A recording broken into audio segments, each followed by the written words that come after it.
마완여 바라밀. 네, 반갑습니다.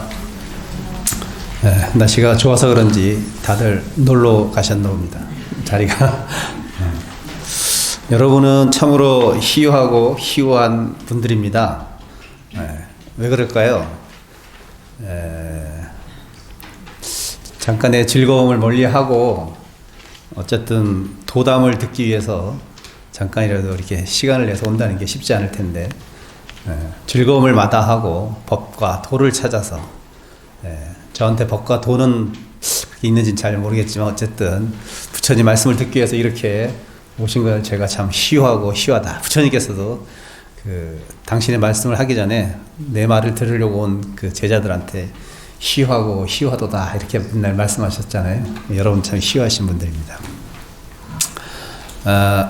제가 지금 있는 자리 이제 잠시 이제 주지는 아니고 이제 그 사찰에 문제가 좀 있어서 제가 파견을 나갔죠. 충문에서 이제 파견을 나가가지고 이제 사찰 관리인 이렇게 법적으로는 그렇게 표현하고, 재산 관리인 이렇게 표현을 씁니다. 근데 거기가 그 관악산의 등산로 중에 주요 경로 중에 하나예요. 근데 그 절로 가는 그 입구가 차 두 대가 간신히 지나갈 정도의 그런 공간적인 도로가 여유가 그거밖에 없어요. 그래서 지금 날씨가 너무 좋다 보니까 제가 이제 오늘도 이제 차를 빼갖고 나오는데도 좀 차끼리 마주쳐가지고, 좀 실강이 아닌 실강이라 했는데, 사람은 뭐든지 경기에 부딪혀 봐야 돼요.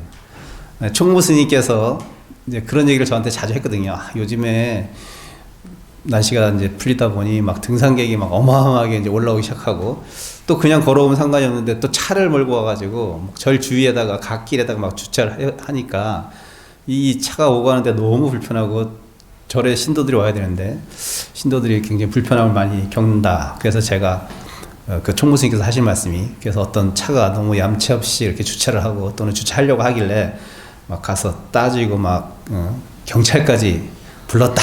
그러길래 제가, 아니 총무스님 그래도 좀 스님이니까 스님이 좀 어쨌든 너그러운 마음으로 좀 잘 봐줘서 좋게 끝내야지 경찰까지 불렀습니까? 라고 얘기하고 점잖게 폼 잡으면서 얘기하고, 이제 제가 막상 오늘 내려오다가 딱 마주쳤는데 내려갈 생각을 안 하는 거예요. 원래 차가 그 밑에서, 그러니까 위에서 내려오는 차가 우선인 거 아시죠?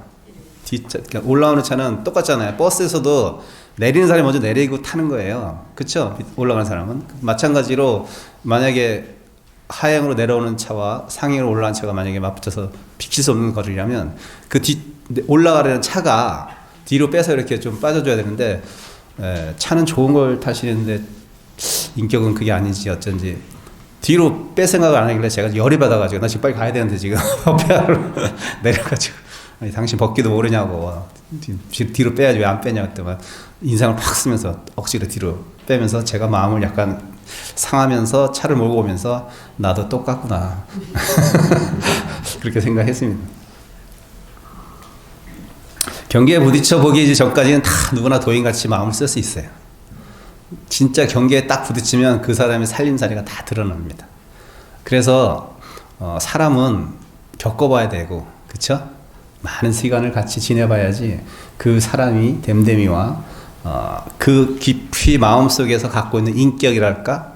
그런 것을 좀 이렇게 완전히는 모를지라도 좀 이렇게 좀 측정 가능한 수준까지 된다는 게 제가 많이 생각을 해보면서, 어느 경전이나 마찬가지고 어느 어록도 마찬가지고 그 경계 말을 참 많이 했는데 막상 제가 실감나게 오랜만에 그 언짢은 마음을 한번 내봤는데, 나는 공부가 좀 돼 있는 사람인 줄 알았는데 착각 속에 내가 살고 있었구나 이렇게 생각을 하면서 반성을 하면서, 오늘 그냥 어쨌든 또 부처님께서 하신 말씀 중에 또 우리가 그 말씀을 통해서 내 마음을 어떻게 다잡아 갈 것인가, 또 내 마음을 어떻게 지금 살고 있는 이 현실 세계에서 법과 부합되게 또는 사람과 평안하게 공존하면서 마음을 잘 쓰면서 살까, 그 생각을 하면서 오늘 본문을 시작하도록 하겠습니다. 오늘의 제목은 둘은 하나와 하나의 합이다. 제가 이제 이렇게 지어봤어요.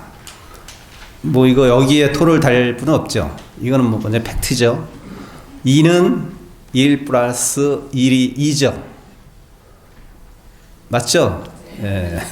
1 더하기 1이 2입니다. 근데 뭐 당연한 말을 제가 왜 여기다 써놨는지 한번 이걸 같이 보면서 한번 생각을 해보도록 하겠습니다. 우선 신신명에 나와 있는 그 한 대목을 한번 보도록 하겠습니다.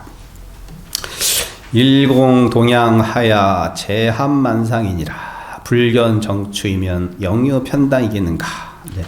해석을 하면 하나의 공은 둘과 같아서 하나의 공인데 둘이래요. 이건 좀 말이 안 맞는 것 같지 않아요? 공인데 하나의 공은 둘과 같다는 거예요.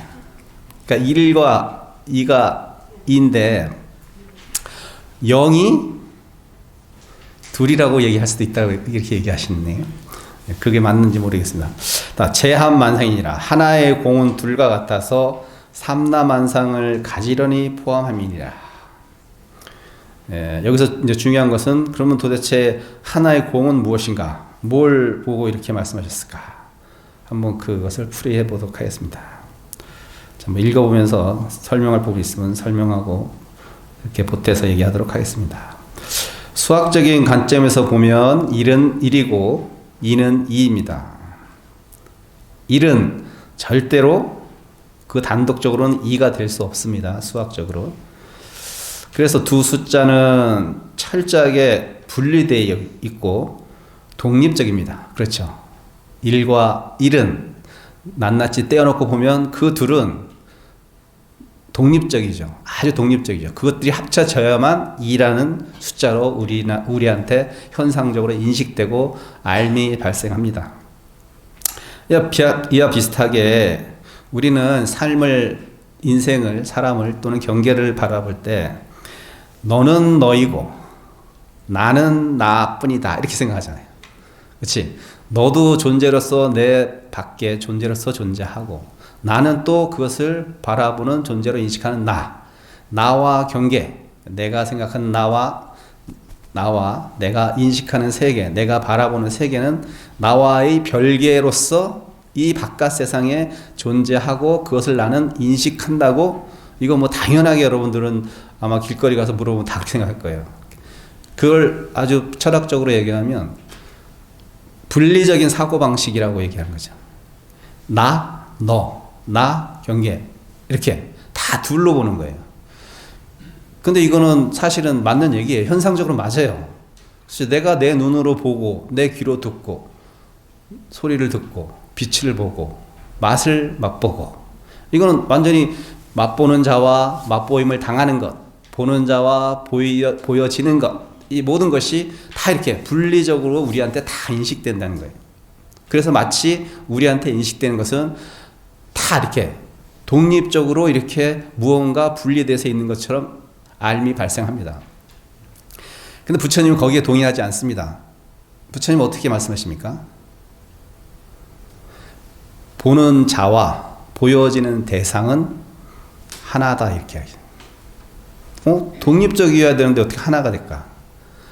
우리는 세상을 이렇게 독립적으로 보고 살기 때문에 많은 문제점이 발생하는 거죠. 그렇죠? 내가 독립적으로 있기 때문에 대상은 내가 마음대로 할 수 있다고 생각합니다. 대상은 내가 마음대로.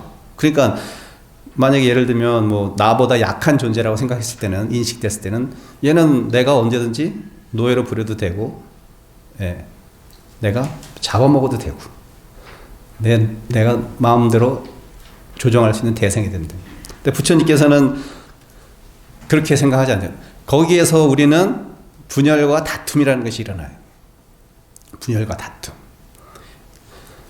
우리가 일상적으로 생각하는 이 너무나 당연하다고 생각하는 이 분리해서 보는, 독립적으로 생각해서 보는 이 시야, 이 시각 때문에, 이 관점 때문에 우리가 중생계가 살고 있는 중생계에서 겪어내야만 되는 많은 문제점이 바로 이렇게 너와 나를 분리하고 나와 대상을 분리해서 보는 그러한 인식과 그러한 관점 때문에 모든 문제점이 근원적으로는 거기서 발생된다고 부처님은 늘 말씀하십니다.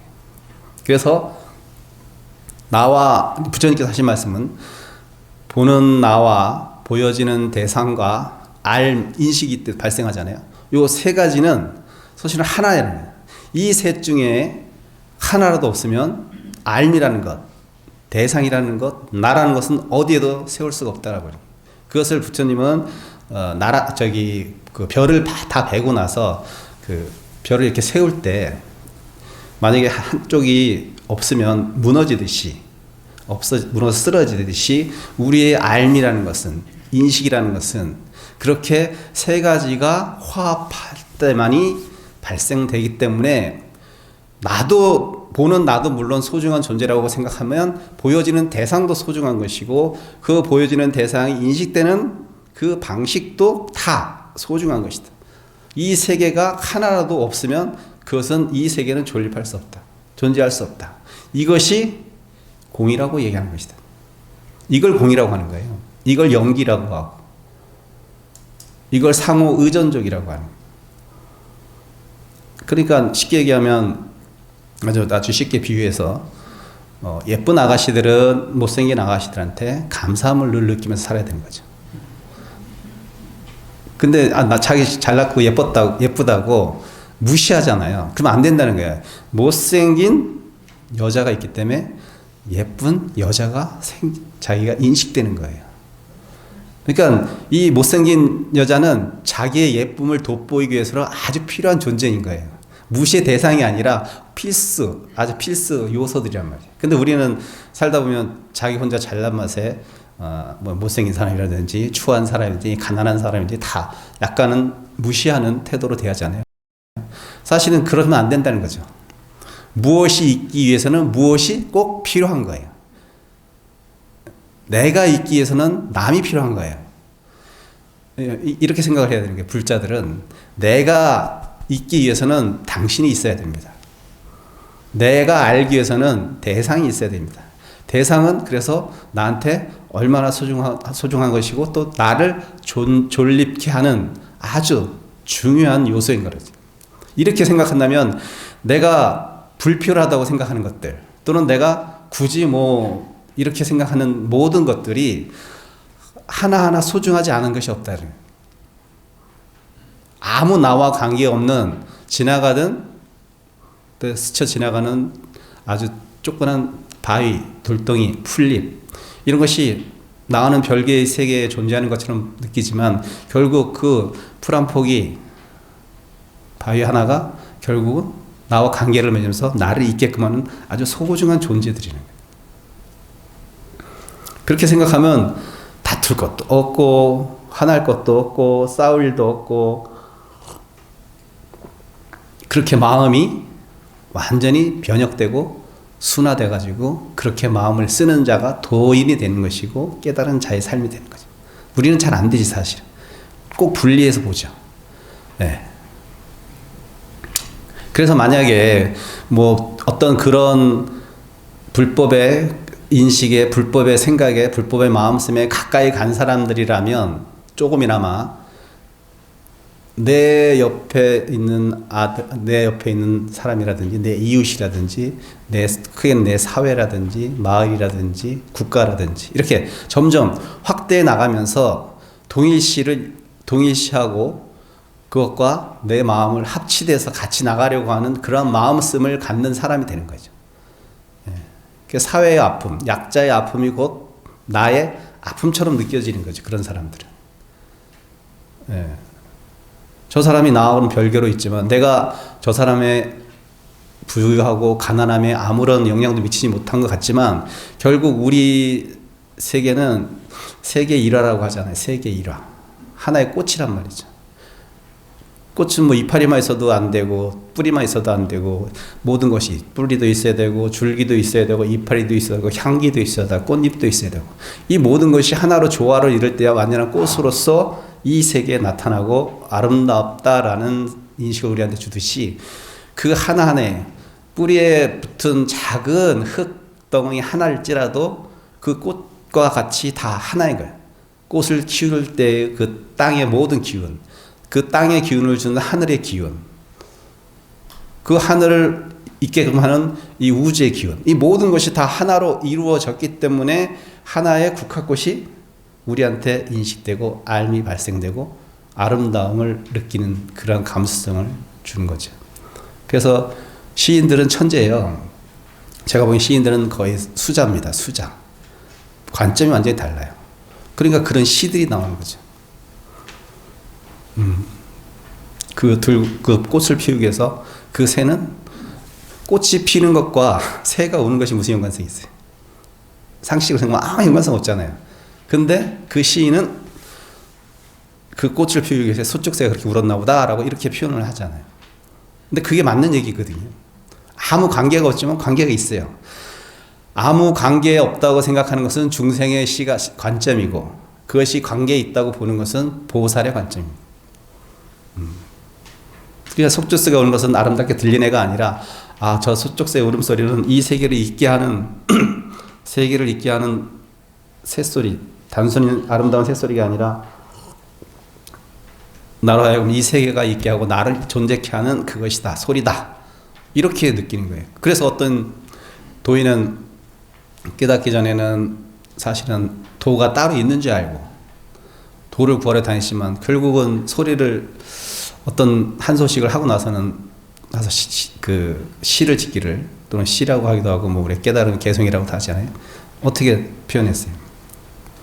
장광설이라고 하잖아요. 그냥 흐르는 계곡의 물도 부처님의 법음이고 새소리도 법음이고 시냇물이 졸졸졸 흐르는 그 소리도 부처님의 말씀이에요.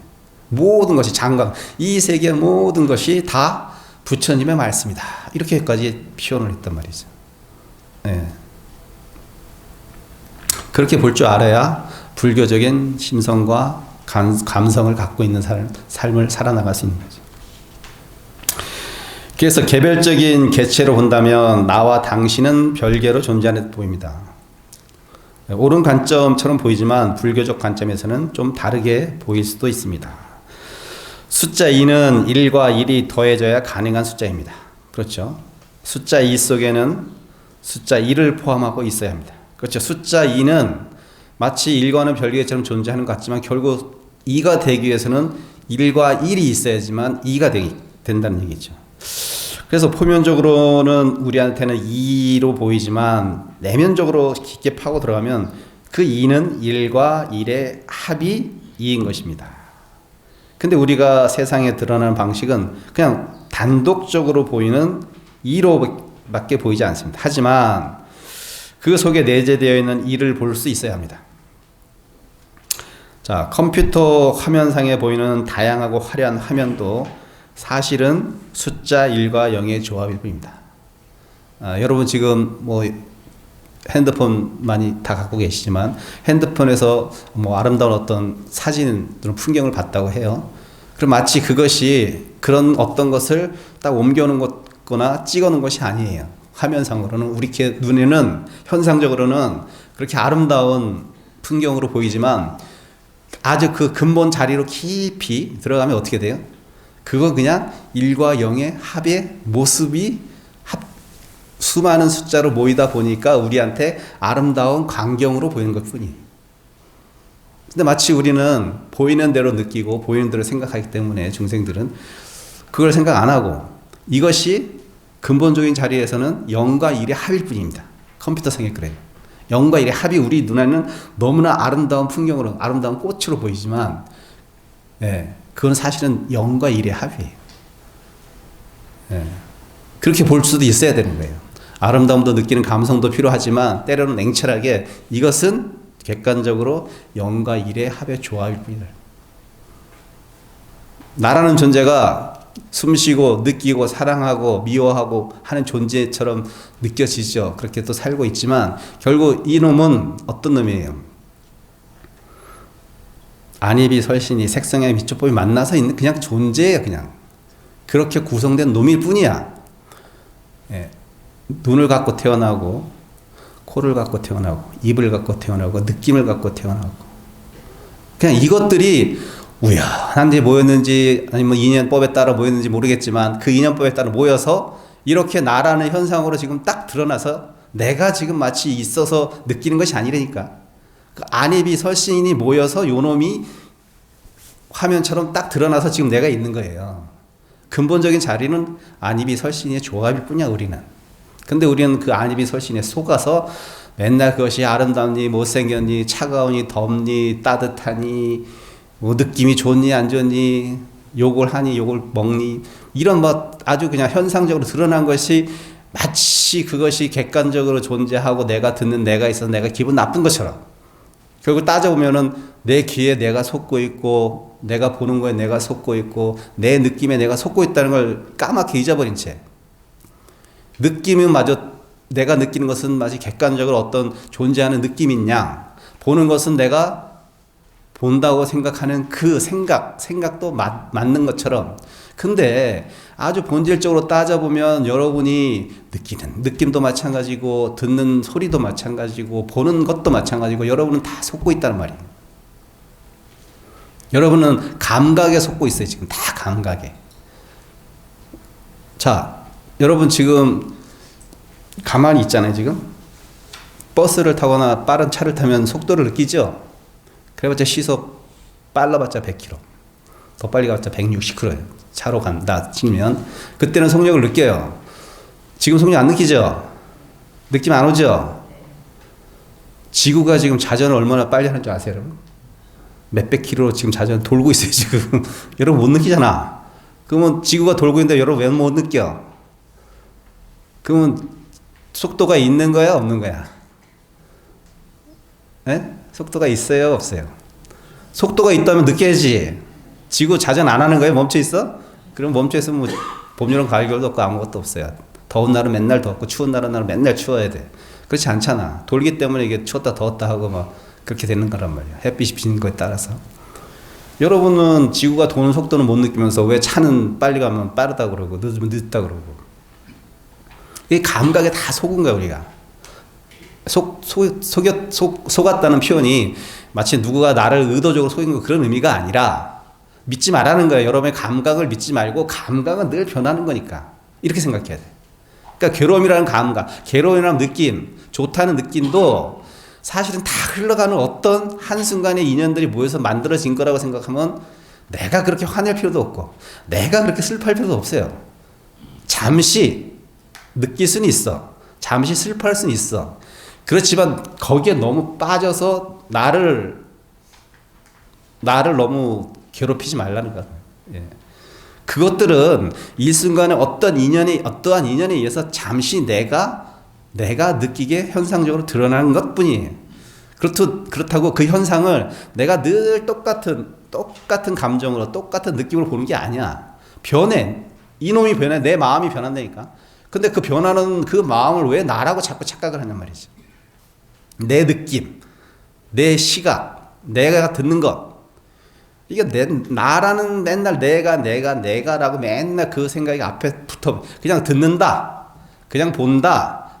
그냥 느낀다라고 하지. 내가 듣고, 내가 보고, 이게 이러면 이제 문제점이 생겨버려요. 내 느낌에 안 맞아. 내가 듣기 좋은 소리 아니야. 이렇게 돼버린 거야. 호불호가 갈려버려요. 그거를 이제 불교에서는 분별심이다. 이렇게 표현해요. 분별심이 깊어지면 어떻게 돼요? 너는 왜 나는 슬픈데 너는 왜 안 슬퍼? 이렇게 될 수가 있다니까요. 야, 나는 지금 자유민주주의인데 너는 왜 좌파야? 내 기준으로 나는 우파고 너는 좌파지 우자가 어딨어? 네? 그건 당신이 생각하는 우고 당신이 생각하는 좌야. 이렇게 무언가 자기 느낌과 생각에 빠져버리면 고질적인 병폐가 분별심과 차별심과 위화감을 조성해버립니다. 그렇게 사람들이 그런 차별심 속으로 점점 자기 느낌에 빠져버리고 생각에 빠져버리면 사회는 분열되는 거예요. 그리고 가정도 분열되고 국가도 분열되고. 그리고 어떻게 돼요? 자기가 힘이 좀 세면 쳐들어가는 거야. 뺏으려고 쳐들어가고 내 말을 들으라고 쳐들어가고. 이 지구상에 벌어지는 많은 문제점들이 결국은 차별심으로 보는 그 마음, 너와 나를 분리해서 보는 그 마음 때문에 근원적인 자리에서는 다 발생되는 거란 말이죠. 이 세상은 그 사람들이 있기 때문에 내가 있고, 내가 있기 때문에 저 사람들이 있는 거예요. 우크라이나가 있기 때문에 러시아가 있는 거고, 러시아가 있기 때문에 우크라이나가 있는 거지. 우크라이나는 내가 병합해서 그 광물 자원을 뺏어서 내가 내 나라를 부유케 하는 그런 대상이 아니에요, 절대로. 공존해가는 이 세계는 세계의 일화. 서로가 공존해서 살고자 하는 그런 길을 모색해야지 되는 것이지, 센 자가 약한 자를 병합하고 윽박지르고 협박하고, 예? 관세로 협박하고 이러면 안 돼. 결국 그것이 순간적으로는 그 나라한테 굉장히 이익된 것처럼 보이지만 결국 나중에 그 여파가 돌고 돌아서 자기 국민한테 다 간다니까요. 미국 국민들한테. 왜? 그 사람들은 불교를 잘 모르니까, 기독교적인 관점에서 세계관이 형성된 사람들이기 때문에, 예. 악마 아니면 신이야. 완전 이분법으로 세계를. 악마가 있으면 선도 있는 거, 선이 있으면 악도 있는 거예요. 악과 선은 서로 병존하는 것이지, 이 세계를 다 선으로 채웁시다? 그런 세계는 모르겠어요. 힘들지 않을까? 악이라는 것도 있고 선이라는 것도 있는 거예요. 그 악을 없애버리면 다 선이 아니야. 선이 아니라니까요. 악이 없어지면 선의 세계가 올 것 같죠? 아니에요. 악이 있기 때문에 선이라는 게 있는 거예요. 그런 생각까지 미쳐야지만 그 악을 우리가 인정하고 같이 공존해 나갈 수 있어요. 타도의 대상이 아니란 말이에요. 선과 악은 그냥 편하게 제가 개념적으로 선과 악이라고 했지만, 선도 변하는 것이고 악도 변해요. 악의 개념도 변하고 선의 개념도 변해요. 옛날에는 만약에 우리가 옛날에 조선시대나 아주 옛날에 태어났다고 생각하면, 그 부족 사회 같은 경우는 우리가 그냥 우리 부족이 잘 되기 위해서는, 식량을 충분히 확보하기 위해서는 옆에 부족을 그냥 죽이는 게 당연했을지도 몰라요. 그래야지 우리가 생산량을 더 많이 차지하고 살고 있고 우리 부족이 부강해질 수 있기 때문에. 그런 시기도 있었어요. 만약에 지금의 그런 똑같은 사고방식을 갖고 있다면 그거는 어떻게 돼요? 범죄자가 되는 거잖아요. 그러니까 어떤 때는 이것이 맞고 어떤 때는 이것이 그른 거예요. 늘 맞고 늘 그런 것은 이 세상에 없습니다. 근데 마치 우리는 정의는 늘 정의로운 것으로서 어떻게 존재하는 것 같고, 불의는 늘 불의처럼 보이지만, 그 정의라는 것도 시대적인 정의에 따라, 시대적인 합의에 따라서 정의고, 시대적인 합의에 따라서 불의예요. 결국은 정과 불의라는 것은 다 그 사회상을 반영하고 그 사회가 갖고 있는 공통된 이념의 어떤 표상일 뿐이라는 거죠. 우리는 현대를 살고 있기 때문에 또 현대가 갖고 있는 정과 불의가 있겠죠. 예. 그렇게 생각하면 내가 이것을 정의라고 꼭 붙들고 절대 변하지 않는 것으로 갖고 있을 필요가 없는 거예요. 유연하게 빠져나가게끔 만들어서 내가 꽉 잡지 말고 언제든지 놓을 수 있고 또는 잡을 수 있고, 이렇게 어떤 생각이든 사람이든 감정이든 다 그런 식으로 내가 컨트롤 해야지 내 마음이 편해지고 다른 사람의 마음이 편해지고 이렇게 되는 거죠. 이게 불교적인 관점입니다. 여기 있어. 그래서 컴퓨터 원리를 모르는 사람에게 눈에 보이는 화려하고 장엄한 풍경이 일과 영의 조합이라고 말해도 믿기가 힘들 것입니다. 예를 들면 이제 꼬맹이들한테 한 10살, 7살, 요즘 애들이 발달돼서 또 모르는 한 건 6살, 5살짜리한테 지금 요즘 애들 보니까 막 엄마가 핸드폰 줘서 그냥 울지 말라고 앞에서 핸드폰 꼬맹이들이 보고 있더라고요. 걔한테 여기에 보이는 어떤 화면의 어떤 장면들은 걔한테는 그냥 마치 있는 것처럼 보이잖아요. 걔한테 이게 0과 1의 합이라고 알려봤자 걔는 이해도 못하겠죠. 여기에는 얘한테 리얼한 세계야, 이것이. 맞잖아요. 0과 1의 합이라고 얘가 생각하겠나? 얘는 그걸 모르니까, 인식할 수가 없으니까. 근데 우리는 그것이 0과 1이라는 것을 학교에서 다 배웠어요. 알아야 돼. 아름다움은 느낄 수 있지만 그것은 단지 허상일 뿐이라는 것을 알아야 됩니다. 그래서 따로따로 존재해 보이는 이 세계의 모든 존재들은 서로가 서로에게 의존적입니다. 불교에서 이것을 공이란 개념은 비어있는 진공이 아니라 진공묘유라고 표현하죠. 진짜로 공하지만 묘하게 있는 거예요. 공하지만 묘하게 있다. 이게 뭐야? 있는 것도 아니고 없는 것도 아니고. 벌써 우리는 거기에 걸려버린 거야. 있다, 없다. 유무에 걸려버린 거예요. 그래서 부처님께서 유무중도를 말씀하신 거예요. 있다라는 생각도 틀리고 없다라는 생각도 틀리다. 그럼 뭐야?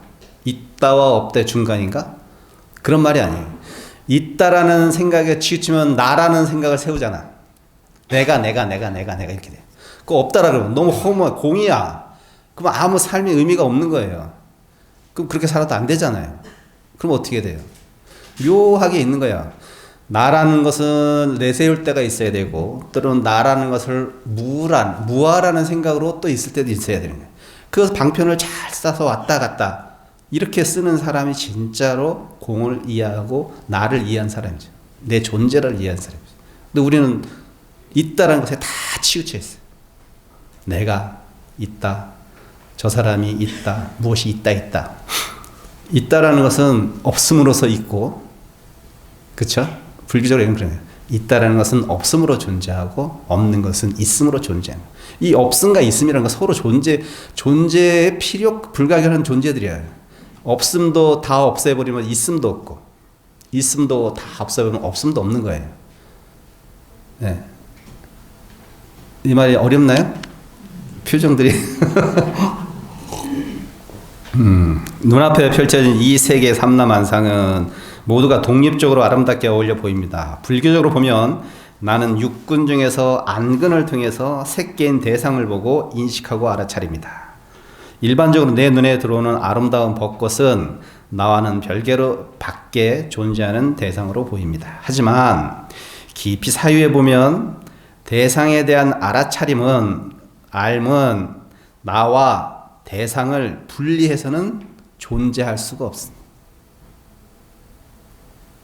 알아차리는 내가 있고 보여지는 대상이 같이 의존하여서 인식되기 때문에 여기 지금 알아차림으로 존재할 수 있는 것입니다. 이렇게 보는 것이 불교적인 관점에서 세상과 나를 이해하는 방식입니다. 하지만 세상 사람들은 나와 대상을 하나의 것으로 보지 못합니다. 여기에 세상이 평화롭게 같이 공존할 수 없는 이유가 있는 것입니다. 불교사적으로 이 대목에서 주목되는 인물은 우리 신라시대의 원효 스님이죠. 자, 원효 스님의 화쟁 사상은 하해와 회통의 논리를 책을 말합니다. 어려운 거 아니에요. 설명을 드릴게요. 위도 자영 시망경하니 수완 일심지원이니라. 도를 구하는 자로 하여금 만가지 경계를 길이 쉬어 드디어 일심의 근원으로 돌아가게 하고자 함이라. 이게 원효대사가 하신 말씀인데, 뭐 풀어주면 도를 구하는 자로 하여금 만가지 경계를 길이 쉬게. 만가지 경계라는 게 뭐예요? 우리가 생각하는 안입이 설신이와 색상과 미초법이 만나서 생각되는 모두 우리가 뭐 있다 없다 깨끗하다 맑다 참이다 거짓이다 뭐 이런 대립적인 것들 세상에서 발생되는 것을 경계라고 해요. 그런 만 가지 경계를 딱 내려놓는 거예요. 쉰다는 것은 그 경계를 그렇게 보지 않고 하나로 본다는 거예요. 딱 내려놓으면 한 마음으로 딱 돌아간다는 거예요. 한 생각으로 딱 들어간다는 거예요. 네. 쉽게 얘기하면 그런 뜻이에요. 그래서 우리 모두가 한 마음이 될 때 주체와 객체의 분별이 다툼이 사라진 화쟁이 되는 것입니다. 예, 화합해서 여기서 일심이란 차별심이 사라진 마음 상태를 말합니다. 분석과 통일, 무엇을 분석하는 것처럼 보이지만 아니야 통일해야 되는 이런 이분법적인 사고, 또 긍정하는 사고, 부정하는 것, 어느 한 측면에서 정의하는 것을 지향하고 객관적인 논리의 근거에 총합과 회통을 추구하는 것입니다. 한마디로 이 화쟁사상은 마치 옳음과 그름이 따로따로 존재하기 때문에 우리는 옳은 방향으로 의견을 모아서 화합해서 나가야 된다고 우리는 보통 생각해요. 밖에 사람들은. 그렇죠? 올바른 어떤 무엇이 있고 그것을 올바르고 생각하지 않는 사람들마저도 다 이렇게 뭐 설득 내지 이렇게 같이 해가지고 그 옳음을 향해서 일사청 획일적으로 그걸로 다 몰아가야 된다고 생각하죠. 아니에요. 화쟁사상은 그런 게 아니라 서로가 서로를 인정하는 거예요. 우는 좌를 인정하고 좌는 우를 인정하는 게 화쟁이에요. 네, 그것이 화쟁이에요. 존재를 서로 인정하는 거예요. 아, 그래, 너 좌. 그래, 우리 우가 제대로 가기 위해서는 너 좌의 시각이 필요해.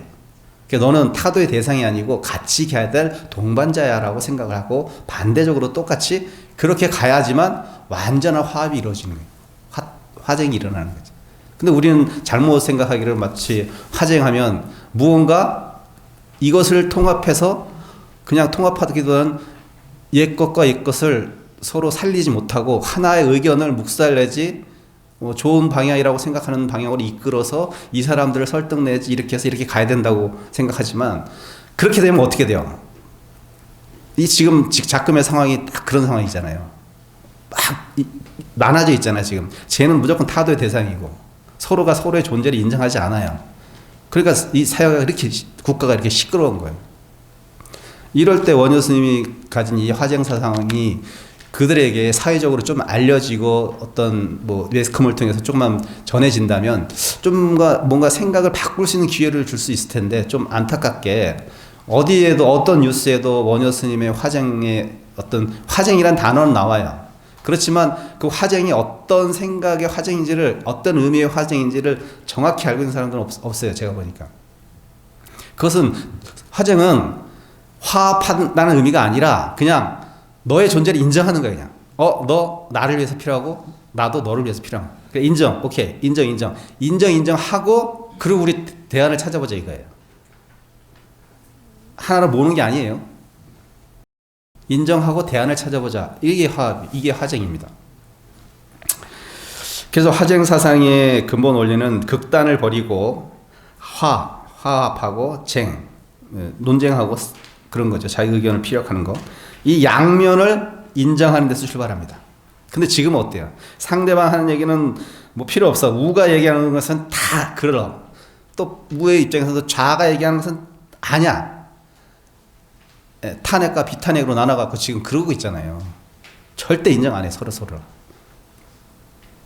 그래서 화쟁이란 말 자체가 원효대사의 고유 용어로서 내가 옳다면 상대방도 옳고 상대방이 그러다면 나도 그럴 수 있다는 입장입니다. 내가 옳으니까 쫓아와. 이런 게 아니라 여기서 말한 대로 상대방이 옳으면 내가 그럴 수도 있고 그렇게 역시 사지 입장으로서 생각하는 거예요. 이것이 이제 화엄경에서 얘기하는 개시 개비하고 쌍차 쌍조라고 표현합니다. 화엄경에서 나온 말인데 모두가 옳고 모두가 그런 거예요. 아니 옳으면 옳은 것이고 그러면 그런 것이 모두가 옳을 수 있어요? 사실은 쉽지 않아요. 근데 근본적인 입장에서 봤을 때는 어떤 사항을 두고 얘기했을 때 우의 입장에서 그것을 어떤 우의 입장에서 보겠죠. 또는 좌는 좌의 입장에서 보겠죠. 이게 사실은 우의 입장에서 봤을 때는 다 100% 옳은 거고 좌의 입장에서 봤을 때는 100% 옳은 거예요. 자, 근데 반대로 생각해서 좌의 입장에서는 어떤 사안이 100% 안 맞는 거고 우의 입장에서 또 100% 안 맞을 수 있는 거예요. 양비론, 양시론 이런 의미가 아니라 그 어떤 사안이라는 게 여러분들이 생각하는 그 사안이라는 것이 어떤 입장을 갖고 있고 어떻게 세계를 이해하고 사람을 이해하느냐에 따라서 너무나 가지각색으로 보이기 때문에 옳고 그름의 문제로 시야를 보면 안 된다는 거예요. 그냥 그 사안을 어떻게 하면 우리가 화합해서 그쪽으로 갈 수 있을까 이렇게 생각하는 거지. 예, 어떻게 하면 우리가 화합해서 그것을 가는 거지. 예, 옳음을 딱 정해놓고 이것 옳으니까 이리로 가자 이렇게 생각하면 절대로 안 되는 거예요. 쌍차 쌍조는 뭐예요? 서로 막고 서로 비춘다는 거예요. 어떨 때는 막아야 되고 어떨 때는 비춰야 되는 거예요. 우리는 아니다 그러면 다 막아버리잖아. 그렇지만 그럴 때 다 아니라고 내 눈에도 아닌 것 같지만 그래도 약간 비추려고 문틈을 비추려고 틈을 열어놔서 그것을 좀 열린 마음으로 바라보려고 하는 마음이 있어야 되는 거예요. 그래야 화합이라는 것도 이루어지고 화쟁이라는 것도 이루어집니다. 근데 우리는 완전히 막아버리잖아요. 이것은 절대 안 돼. 아, 이것은 절대 오라. 이렇게 생각하면 이제 개인적으로는 꼰대가 되는 거고요. 예. 요즘 젊은 사람들, MZ세대들은 이렇게 해서 나하고 너무나 생각이 달라. 다를 수 있죠, 당연히. 사람의 생각은 다른 거예요, 다. 인정하면 돼, 그냥. 아, 그래? MZ세대? 아니, 너희들은 너의 방식대로 생각해.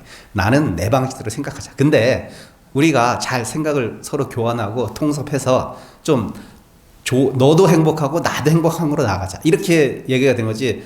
야, 너가 생각한 이거 좀 잘못됐으니까 이거 날 따르고. 그래, 너가 조금 저러면 괜찮은 것 같은데 내가 좀 따라줄게. 이게 아니라니까요. 잘 소통을 잘해서 같이 가는 거야. 하나를 무시하고 하나를 배제하고 가는 것이 아니라 같이 가는 게 화정이고 통섭이에요. 그래서 모든 대립적인 이론들은 결국 평등하다는 것입니다. 이렇듯 동시 긍정과 동시 부정의 입장에서 나를 바라보고 상대를 바라보는 것이 화정의 입장입니다. 자기만 옳다는 아집과 집착을 버릴 때 쟁론이 해소됩니다. 모든 지금의 작금의 현실이 내가 옳다, 아집과 집착에 다 있기 때문에 이 쟁론이 해소가 안 되죠. 화쟁은 좀 더 고지식하게 고전적으로 얘기하면 실상을 드러내어 서로의 생각과 관점을 조절하게 하는 것입니다. 여기 그렇게 나와요. 조절하는 조절. 그래서 화쟁론에서 인간 세계의 하와 쟁이라는 이면성을 인정하는 겁니다. 그래, 모두가 이 세상 사람이 다 화합할 수는 없습니다. 모두가 내 생각과 똑같을 수는 없어. 그래, 나와 다른 사람, 다른 생각을 할 수 있어. 다른 의견을 낼 수 있어. 이거 인정해 주는 거예요. 내 것만 주장하지 않고 남의 것도 인정해 주고 남의 생각도 존중해 주는 거지. 그래서 하와 쟁은 정과 반에 집착하고 타협하는 합이 아니라, 그러니까 내 거 옳다, 그렇지만 내가 좀 양보할게, 이런 게 아니라니까요. 내 생각을 내려놓는 거예요. 정과 반이 대립할 때 돌이켜 정과 반이 가지고 있는 근원을 깨뜨려 보아서 이 둘이 아니다, 하나다라는 것을 체득함으로써 쟁과 화를 동화시켜 나가는, 이걸 불의사상이라고 하죠. 불의사상 원리를 화쟁사상으로 풀이하고 있습니다.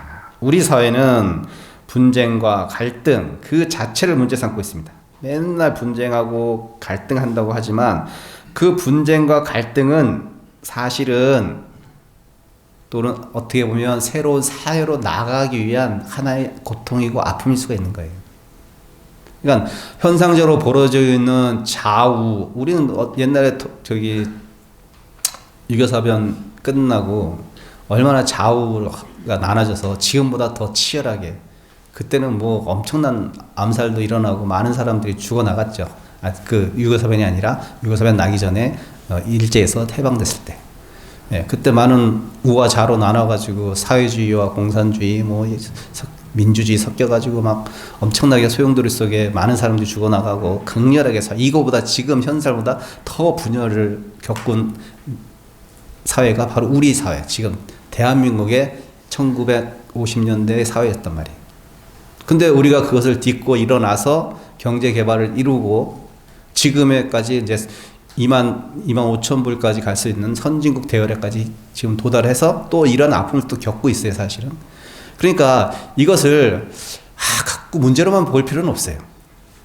오히려 큰 시야로 봐서, 큰 역사적 관점에서 봐서, 이러한 충돌이 오히려 보다 나은 어떤 시스템을 만들기 위한, 법적인 시스템이든 국가 시스템이든 그것을 만들기 위해서 이러한 아픔을 겪어나가는 과정이다라고 생각하면 지금 일어나는 현상은 좀 그렇게 심각하게 받아들일 필요는 없다는 거예요. 그래서 내가 어떤 진영 논리에 따라서 거기에 탁 소속돼가지고 막 그래 극렬하게 이 세계를 비판하는, 이 현상을 비판하는 것보다는 현명한 사람이라면 오히려 그렇게 이것은 마치 새로운 에너지를 분출하기 위한 아픔일 뿐이다. 이렇게 생각을 돌이켜본다면 지금의 현상이 그렇게 불안하고 또는 걱정되고 이렇게는 또 인식이 안 되고, 보다 한 단계 우리 사회가 시스템이 나아갈 수 있는 좋은 기회가 될 수 있다고 이 화쟁사상에서 우리에게 알려주는 거라고 또 유추할 수 있는 거죠.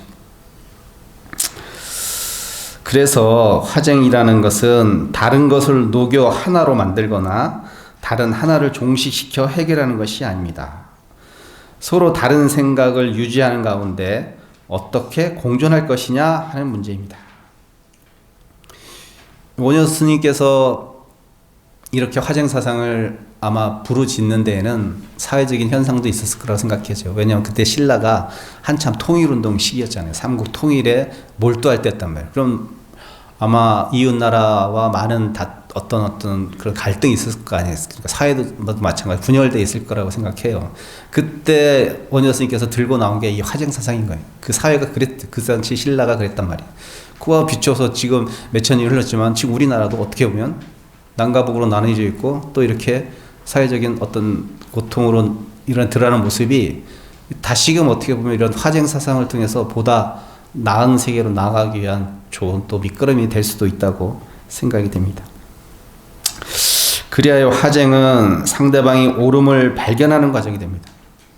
그래, 우에서 입장하기를 그래, 자 너희들이 생각하는 어떤 그러한 관점도 그래 한번 우리가 생각해 볼 만한 좋은 관점이야 라고 그들의 시야를 이해하려고 바라보는 우의 관점과 또 좌도 마찬가지로 우를 그렇게 이해하는 관점에서 조금씩 틈을 열어주고 벌려준다면 우는 더욱 우답게 잘 갈 것이고 좌는 또 좌답게 잘 가서 우와 좌가 잘 조화를 이루어서 우리 사회는 보다 한 단계 업되는 사회가 될 수 있다는 거죠. 논쟁의 대상을 좋은 대화 파트너로 인정해 나가는 것입니다. 작금의 혼란의 가치관 충돌 시기에 더욱더 불교적 해법의 지혜가 필요한 시기라고 봅니다. 네, 여기까지 썼는데 쉽지 않은 과정들이죠. 사실 쉽지 않습니다. 사람마다 너무나 다양한 가치관과 생각을 갖고 있기 때문에 그것을 어떠한 가치관으로서 서로 통일시켜서 같이 일어나시킨다는 것은 우리 중생계에서는 거의 불가능한 일이라고 봐요. 그럼 불가능하다고 우리는 손 놓고 앉아 있을 것인가? 그것은 또 다른 좌절을 맛보게 할 테니까 불교적인 관점에서 아까 얘기했듯이 원효 스님의 그 화쟁 사상이라는 근본 이념이라는 것은 개념이라는 것은 너도 인정하고 그래 나도 인정받는 내가 나만 인정받는 것이 아니라 그래 너 인정해 줄게 그래 너도 나를 인정해 줘 라는 그러한 어떤 태도로 상대방한테 접근한다면 상대방도 그렇게 우리를 적으로 돌리거나 뭐 없어져야 될 대상으로만 보지 않고 대화의 파트너로서 같이 이렇게 갈 수 있는 좋은 기회가 될 거라고 봅니다. 얼마 전에 국회의사당에 제가 총무장 선생님 모시고 봄 1년에 한 번씩 하는 봄 법회를 이렇게 의사당에서 했는데 정각회 국회의원들이 한 46명 되나? 50명 가까이 됩니다. 그러니까 불교를 불자들이죠. 그러니까 국회의원 중에서 불자를 이제 정각회라고 합니다. 모임을. 그때 보니까 거기는 국민의힘도 앉아 있고 다 이렇게 정당이 다른데도 불구하고 이렇게 다 같이 조화롭게 잘 앉아 있으면서 오로지 그 법문 듣는 데만 집중을 하더라고요. 그때는 여도 없고 야도 없고 오로지 부처님 법을 듣는 자리이기 때문에 물론 그렇겠지만 그 모습을 제가 옆에서 이렇게 지켜보면서 그래 논점을 달리 해보면 내가 관심을 너무 그쪽으로만 쏠면은 적과 악운이 구별될 수도 있겠지만 이것을 확 돌려서 불교라는 어떤 대상을 딱 놓고 봤을 때는 그 여와 야가 분명히 따로따로 존재하는 것처럼 보이지만 결국 불교를 어떤 둘이 받아들였을 때는 그 불교를 받아들이는 한 마음으로서 여야가 사라져 버리더라고요. 그와 같이 물론 뭐 정당이라는 것은 필요악이긴 하지만 있어야 되지만 그럼 그분들이 그래 어쨌든 뭐 여야가 있지만 본질적으로 우리의 목적은 국민의 행복이다. 이렇게 만약에 그런 관점으로 그 문제 하나하나를 이렇게 해결해 나간다면 서로 의논해서 타협해서 충분히 나갈 수 있다고 생각하죠. 자당의 이익, 여와 야의 각각의 이익에만 몰두해서 대상을 바라본다면 이것은 화합할 수가 없어요. 근데 국민의 행복, 편안함이라는 딱 어떤 가치관을 딱 중간에 두고 서로 그 가치관에 맞춰서 나아간다면 타협할 수 있는 요소들이 너무나 많죠. 빨리 그러한 시각을 바꿔서 여와 야가 우리 국민의 행복을 더 증진하는 방향으로 이 사회를 이끌어가기를 바라면서 본문을 마치겠습니다. 감사합니다. 네.